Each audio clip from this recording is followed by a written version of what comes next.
আসসালামু আলাইকুম। দেখুন কিভাবে প্রাকৃতিক উপায়ে দেশি মুরগি পালন করা যায়। এই যে মুরগিগুলো প্রাকৃতিকভাবে খাচ্ছে। হালকা সকাল ভোরে একটু খাবার দিয়ে দিই। এই দেখুন আমার মুরগি চলে এসেছে।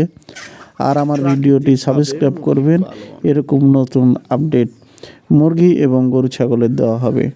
আমার একটি ছোট্ট ঘর আছে, ঝড় বাতাসের জন্য এখানে রেখেছি। দেখুন এই এর মধ্যে রেখেছি 8টা মুরগি আছে, বাচ্চা মুরগি, এবং একটি মুরগি ঠান্ডার জন্য এখানে রেখেছি। ওটি ঝড়ে একটু ক্ষতি হয়ে গেছে। তো দেখুন এই যে মুরগিটি বের হচ্ছে। এগুলা প্রাকৃতিকভাবে লালন পালন করলে খরচ তেমন হয় না। আর আপনি আবদ্ধভাবে রাখলে দেখুন কত সুন্দর মুরগিগুলো। এই যে দেখুন বের হচ্ছে, এই দেখুন এই যে বের হয়ে গেল। এটি আমাদের প্রাকৃতিকভাবে চরে খায়। তো এভাবে আপনারা মুরগি পালন করলে খরচটা প্রায় 70 থেকে 80% কমে যাবে।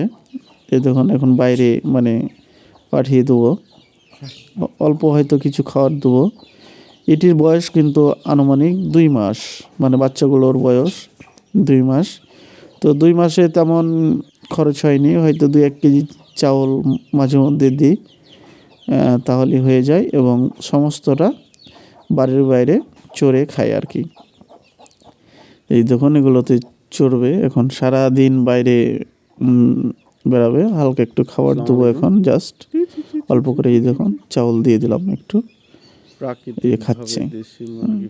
তো অবশ্যই এরকম নতুন নতুন ভিডিও পেতে এবং কি ওষুধ খাওয়ালে অসুখ বিসুখ কম হবে আমার এই চ্যানেলে তা পাবেন, এবং গরু ছাগলের ভিডিও পাবেন। আমি একজন পশু চিকিৎসক। আসসালামু আলাইকুম।